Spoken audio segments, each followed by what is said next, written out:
জামানের শ্রেষ্ঠ কামের শ্রেষ্ঠ আফদাল খাজা বাবা যিনি তাওয়াজ্জুর বলেতে আপনাদের দেলের ময়লা ছাইরা দেল 14 রাত্রির পূর্ণিমার চাঁদের মতো উজ্জ্বল হইতেছে, দেল তাজা হইতেছে। সে তাজা হইতেছে বুঝলে আল্লাহর কথা শুনে আল্লাহ রাসূল মহব্বতে করেছেন, চোখ দিয়ে পানি আসে।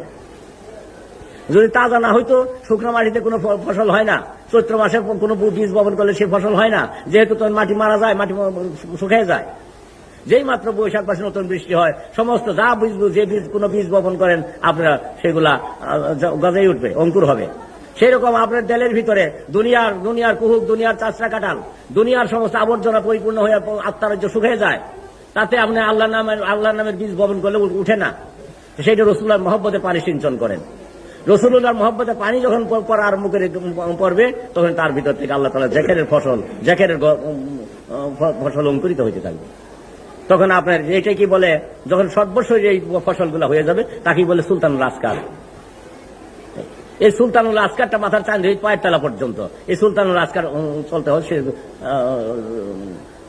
সুলতানুল আসকার যদি আপনি খুলতে পারেন তাহলে আপনি জাকেরের বাদশা হয়ে গেলেন। ঘুমান ব্যবসাটা যদি হালহাটি করে চাকরি বাকরি করেন, আল্লাহ বলে আমার বান্দা আমার জাকের হইতে গাফেল নয়, এমন একটা দরজা আমরা যা পৌঁছে। তখন শয়তান আর আপনাকে কোনো কুসুসা ঢালতে পারবে না।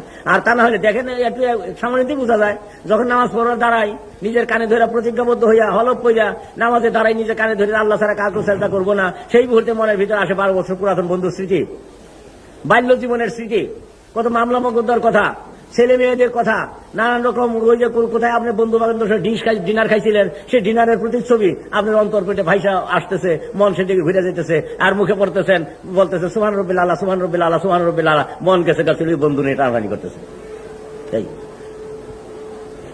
এটা আমি নিজে উপলব্ধি করতে পারি, কারণ আমি নিজেই ভুক্তভোগী এটা। তবে কোনো কেউ যদি আপনার এটা সামলাইতে পারেন, তাকে আমি অত্যন্ত প্রশংসা করি, ধন্যবাদ দিই, তিনি ওলি আল্লাহ বলতে হবে। কিন্তু আমি সামনে রাখতে পারি না। কত বাল্য জীবনের কথা মনে হয়, পুরাতন বন্ধুর স্মৃতি মনে হয়, কত কি ওই অন্তরপটে এগুলো এসে ধাক্কা দেওয়া ওই সেই প্ল্যাটফর্মে বসতে থাকে, মন সেদিকে ঘুরে যায়, মুখে সুবহান রব্বিল আলা, সুবহান রব্বিল আলা বলার কি দাম। তাই রাসূলুল্লাহ বলেন আসসালাতু ইল্লা বিহুজুরিল কালব, হুজুরি কালব ছাড়া নামাজ হবে না। এই হুজুরি কালবই আল্লাহর ভেদের মারিফতের একটা প্ল্যাটফর্ম। এই প্ল্যাটফর্মটা যাইরা বসে আমি ঠিক করতে বলতেছি। এই হুজুর কালের মারিফত হাসিল করেন, তাহলে খোদা প্রাপ্তির তত্ত্ব হাসিল হয়ে গেল। এই হুজুর কালের মারিফত তত্ত্ব হাসিল করতে মুর্শিদে কামেল লাগবে, মুর্শিদে কামেল সব মিশে যাওয়া লাগবে। কিরকম যেমন দুধ চিনি বলা হয়, দুধ চিনি এখন মিশ্রিত উত্তম এক লজ্জতের সৃষ্টি হয়ে যায়, এরকম মুরিদের ডাল পীরের ডালের সঙ্গে মিশে গেলে সেখানে আল্লাহর ভেদের লজ্জত আসে। সেই জন্য হাফেজ বলতেছেন, যে লজ্জত আমি আমার পীরের ডাল হইতে পাইতেছি, রুকনাবাদ নদীর সঙ্গে তুলনা করছেন। রুকনাবাদ নদী হইতে যে এমনই একটা লজ্জত পাইতেছি, বেহেশতে মিলবে না। মানে রুকনাবাদ নদী আমার পীরের ডাল, সেই ডাল হইতে এমন একটা লজ্জত আসতে যাবে, বেহেশতে মিলবে।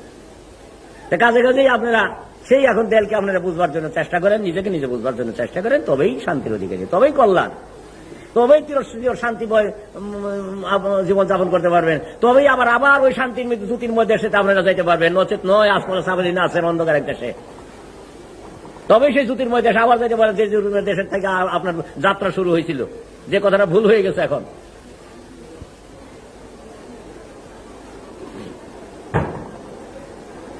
যে দেশে আল্লাহ আপনাকে জিজ্ঞাসা